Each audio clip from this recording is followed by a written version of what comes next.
Assalamualaikum. Di balik senyuman seorang istri, tersembunyi luka yang tak pernah terucap. Seorang perempuan hamil yang setia menjaga rumah tangga, justru dikhianati suami yang tega membawa penyakit mematikan ke tubuhnya. Dan saat waktu melahirkan tiba, rahasia kelam itu pun terbongkar. Simak kisah penuh haru dan pengkhianatan ini sampai akhir. Jangan lupa klik like, tekan subscribe, dan tuliskan pendapatmu di kolom komentar. Karena kisah ini bisa terjadi pada siapa saja. Selamat menyaksikan. Suasana pagi itu cerah. Udara Jakarta yang biasanya pengap, mendadak terasa sejuk di balkon kecil lantai 2 kontrakan sederhana. Dina, perempuan hamil 8 bulan, duduk sambil mengelus perutnya yang besar. Ia tersenyum lembut, berbicara pelan pada calon bayi di rahimnya. "Nak, sebentar lagi kita ketemu ya. Mama sudah siap jadi rumah pertamamu." Suaminya, Ardi, seorang karyawan swasta yang tampak rajin di mata tetangga, sedang bersiap-siap ke kantor. Dasi biru muda terkalung rapi di lehernya. Senyum manisnya sempat ia sematkan di pipi Dina sebelum melangkah keluar. Namun, di balik senyum dan kerajinan Ardi, ada sesuatu yang Dina tak pernah tahu. Sesuatu yang sudah lama mengendap, menunggu waktu untuk meledak seperti bom waktu. Hari itu, Dina memutuskan pergi ke klinik bersalin untuk cek rutin menjelang kelahiran. Dokter menyarankan serangkaian tes, termasuk tes HIV yang diwajibkan bagi semua ibu hamil. Dina mengangguk tanpa curiga. Dalam benaknya, semua baik-baik saja. Beberapa hari kemudian, hasil tes itu datang. Dina datang sendirian, duduk di depan meja dokter. Tapi wajah dokter yang biasanya ramah dan santai, kini berubah tegang. Matanya serius menatap Dina. "Bu Dina, mohon tenang ya. Hasil tes menunjukkan Anda positif HIV." Dek. Dina tidak langsung bereaksi. Dunia di sekelilingnya seperti berhenti bergerak. Suara bising klinik memudar, berganti sunyi. Ia memandangi dokter dengan tatapan kosong. "Apa, Dok, maksudnya saya positif HIV?" Dokter mengangguk pelan. "Iya, Bu. Dan mengingat usia kehamilan Anda, besar kemungkinan bayi Anda juga tertular." Dina merasa lututnya lemas. Ia menggenggam perutnya erat-erat. Air matanya jatuh tanpa suara. Selama ini, ia setia. Ia menjaga dirinya. Tidak pernah aneh-aneh. Lalu, dari mana? Pelan-pelan, satu nama terngiang di kepalanya. Ardi, suaminya. Lelaki yang selama ini ia percaya, ia bela mati-matian di depan keluarganya, kini jadi satu-satunya kemungkinan. Tangisnya pecah di ruang itu. "Kenapa? Di saat aku menanti kehidupan baru, justru kematian yang datang lebih dulu." Malam itu, rumah terasa seperti peti mati. Seng. Gelap. Hanya suara kipas angin tua yang berderit pelan di plafon, seolah menertawakan duka yang baru saja tumbuh di dada Dina. Ardi baru pulang. Ia membuka pintu dengan santai, membawa sebungkus makanan dari warung Padang favorit mereka. Senyum mengembang di wajahnya, seperti biasa. "Sayang, aku bawain rendang kesukaanmu. Kamu harus makan banyak biar kuat nanti lahirannya." Tapi tidak ada jawaban. Dina duduk diam di ujung meja makan. Matanya merah, sembab. Ia memegang selembar hasil tes, terlipat rapi namun bekas air mata membasahinya. Ardi menatapnya sebentar, lalu tertawa kecil. "Loh, kenapa nangis? Hormonnya lagi naik turun, ya?" Dina tak menjawab. Ia berdiri perlahan, berjalan ke arah Ardi, lalu menaruh hasil tes itu di depan dadanya. Ardi menatap kertas itu. Seketika senyumnya pudar. Tangannya bergetar kecil. Napasnya memburu. "Kamu tahu dari mana?" Pertanyaan itu seperti pisau. "Bukan, maaf. Bukan, aku bisa jelaskan. Tapi justru, kamu tahu dari mana?" Dina tertawa pahit. "Jadi benar. Ini bukan salah rumah sakit. Bukan salah Tuhan. Tapi kamu, Ardi." Air matanya kembali mengalir. Tapi kali ini disertai kemarahan. "Selama ini aku jaga diriku. Aku gak pernah sentuh lelaki lain. Aku pikir kamu suami yang baik, ternyata kamu bawa maut ke rumah ini." Ardi menunduk. Tapi tidak menangis. Tidak meminta maaf. Hanya diam, seperti pengecut. Aku, gak sengaja, Din. Itu cuma satu kali, waktu dinas luar kota. Pelak. Tamparan keras mendarat di pipi Ardi. Dina menggenggam perutnya yang mulai keras karena emosi. Satu kali? Kamu pikir itu cukup jadi alasan? Kamu tidur dengan perempuan entah siapa, lalu pulang, tidur di sampingku, dan sekarang bayi kita pun kena. Tangisnya pecah. Ardi mencoba mendekat, tapi Dina mundur sambil menatapnya jijik. Dan aku baru sadar, beberapa bulan lalu aku cuci kemeja putih kamu. Ada sisa lipstik merah di kerahnya. Aku bodoh. Aku pikir itu cuma noda saus dari makan di luar. Suasana hening. Ardi tak membantah. Tak juga membela diri. Ia hanya duduk di lantai, wajahnya tertunduk, menghindari tatapan perempuan yang ia hancurkan. Di dalam rahim Dina, seorang anak sedang bertumbuh. Tapi kini, anak itu juga sedang bertarung. Bukan hanya untuk lahir, tapi untuk hidup. Dan malam itu, keheningan berubah menjadi duka yang tak akan pernah bisa sembuh sepenuhnya. Hari-hari setelah pengakuan Ardi berubah jadi mimpi buruk yang tak kunjung usai. Dina tidak langsung pergi dari rumah itu. Ia terlalu lelah untuk bertarung, tapi juga belum cukup kuat untuk menyerah. Ia hanya bertahan. Di pagi hari, ia tetap mengelus perutnya sambil tersenyum kecil, seolah dunia tak retak. Tapi di malam hari, ia menangis dalam diam, memeluk bantal, dan minta pada Allah agar diberi kekuatan. Bukan untuk memaafkan, tapi untuk tetap hidup. Dokter menyarankan agar ia melahirkan lebih awal dengan pengawasan penuh. Kita akan coba cegah penularan lebih lanjut pada bayi, kata dokter dengan hati-hati. Tapi Dina tahu, kerusakan sudah terjadi. Virus itu sudah menjalar. Bukan hanya di tubuhnya, tapi di hidupnya. Di masa depannya. Tetangga mulai bertanya. Dina yang biasanya ceria, mendadak jarang keluar. Tidak ikut pengajian ibu-ibu, tidak juga mampir beli sayur pagi-pagi. Mereka tidak tahu apa yang terjadi. Dan Dina tidak punya tenaga menjelaskan. Ia hanya menjawab dengan senyum tipis. Capek aja, Bu. Sampai suatu malam, Dina duduk di depan cermin, menatap wajahnya sendiri. Matanya sudah tak lagi bersinar seperti dulu. Ada gurat kelelahan dan duka yang tak bisa ditutupi bedak atau lipstik. Ia menatap pantulan dirinya sambil berbisik. Apa salahku, Allah? Apa aku terlalu percaya? Atau aku terlalu cinta sampai tak sadar aku sedang dihancurkan? Di sudut meja rias, ada bingkai kecil berisi foto pernikahan mereka. Dina mengambilnya perlahan, menatap wajah Ardi di foto itu, lalu membaliknya. Ia tak sanggup lagi melihat wajah lelaki yang memberinya maut sebagai mahar terakhir.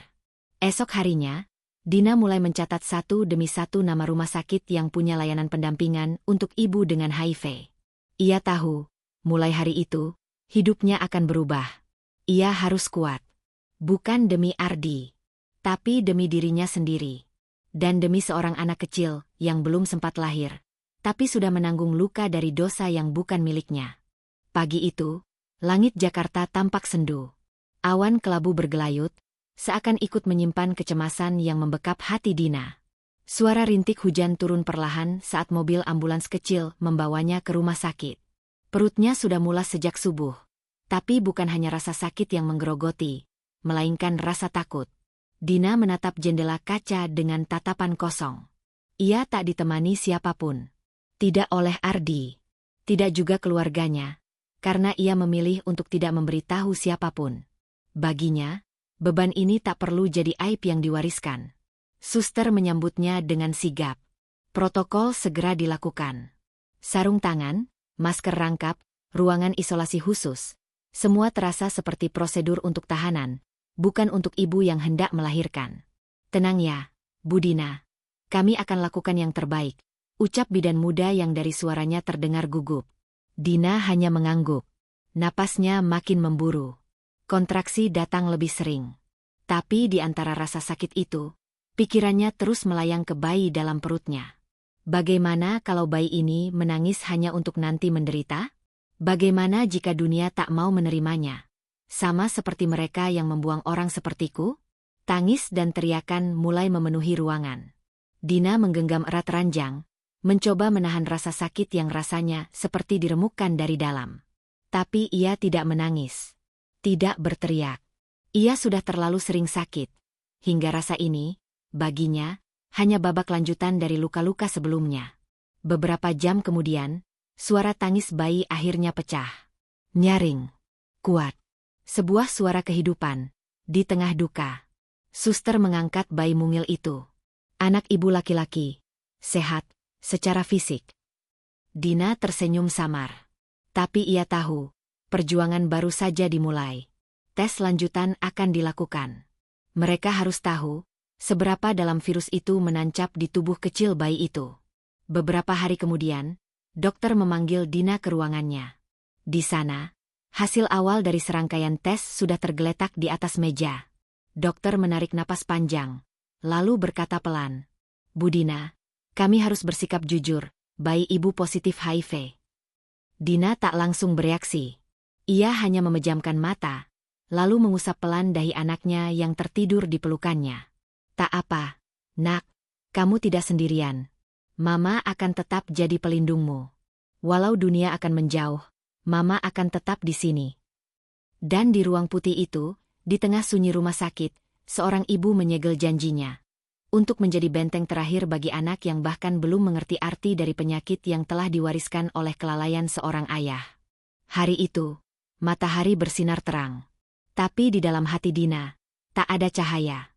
Ia duduk sendirian di ruang tunggu rumah sakit, menggendong bayinya yang baru berumur 2 minggu.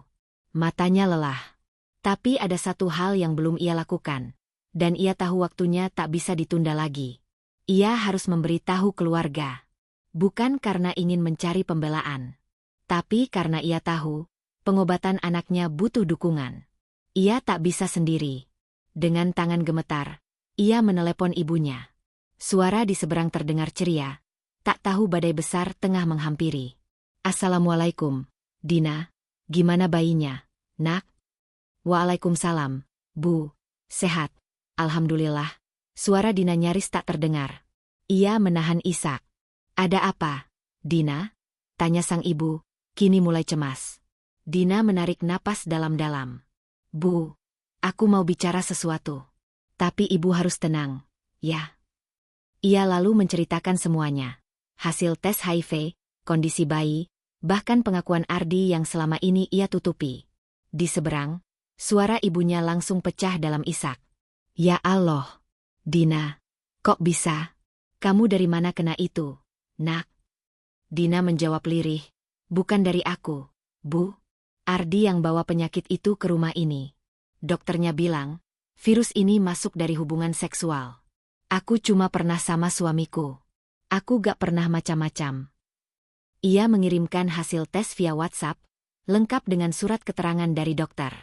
Termasuk fotokopi rekam medis Ardi yang akhirnya mengaku juga melakukan tes diam-diam.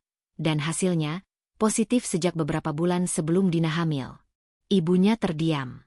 Lalu berkata, pelan, seperti bisikan doa, "Ya Allah, ternyata benar yang sering ibu bilang, kepercayaan itu mahal.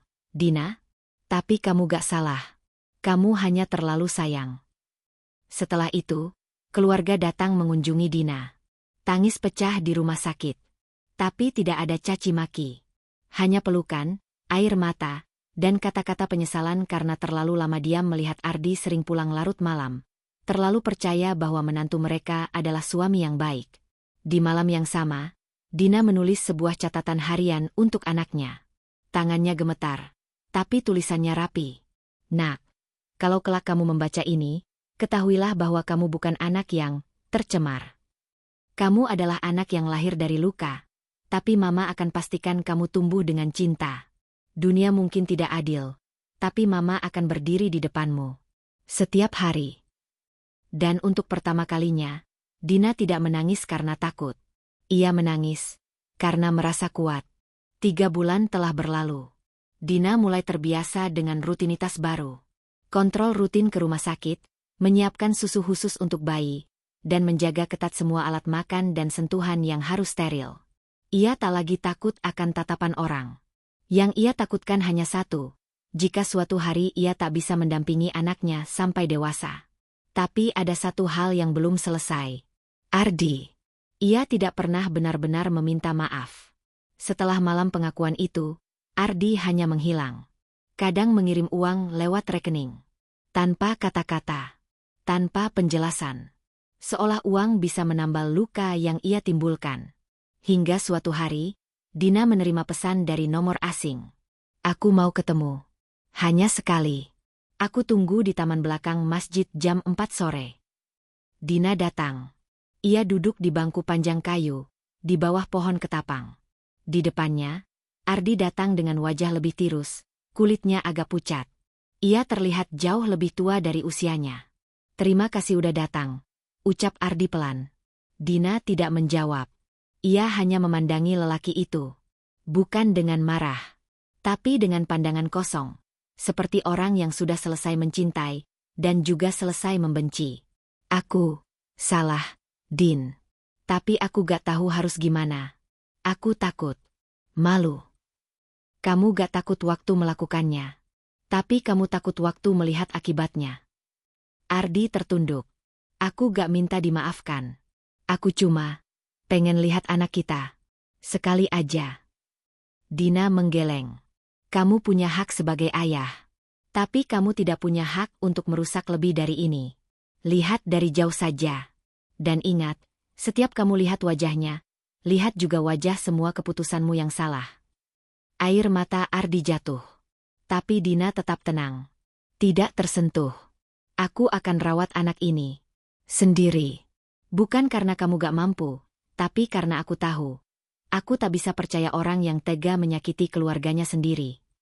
Lalu Dina berdiri. Menatap Ardi untuk terakhir kalinya. Mulai hari ini, anggap saja aku dan anakmu sudah mati. Tapi kami bangkit, sebagai dua manusia baru yang lebih kuat. Ia melangkah pergi. Di bawah langit senja, tanpa menoleh lagi ke belakang.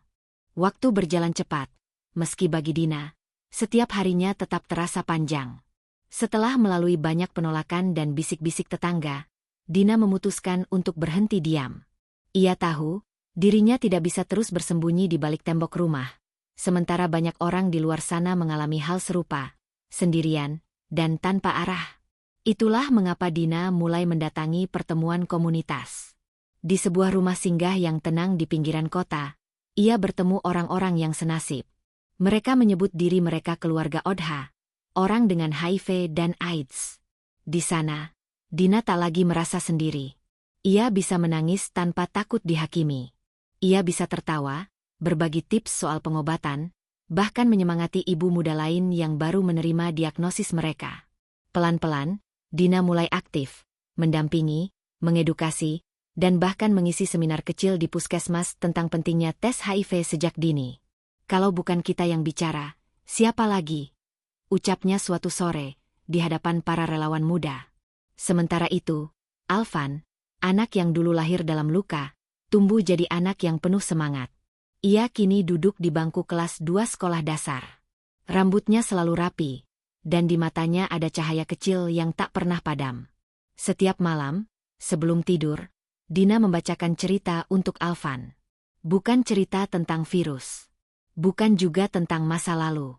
Tapi tentang keberanian, dan orang-orang kecil yang diam-diam menjadi pahlawan. Di malam yang tenang, Alvan pernah bertanya, "Ma, nanti kalau aku besar, aku bisa bantu orang kayak Mama juga." Dina tersenyum dan mengecup kening anak itu. "Tentu bisa, Nak, karena kamu lahir dari luka, tapi dibesarkan oleh cinta. Dan cinta, kalau dibagi, justru bertambah." Malam itu, di rumah kecil mereka yang sederhana, tidak ada rasa malu. Tidak ada takut. Hanya ada cinta yang diam-diam mengalir dalam darah, bersama virus, bersama harapan. Dan dalam cahaya temaram lampu tidur, Dina tahu, hidupnya memang berubah. Tapi tidak berakhir. Iya, baru saja dimulai. Dina bukan hanya seorang ibu. Dia adalah pejuang. Dikhianati, disakiti, bahkan membawa luka tak terlihat dalam darahnya.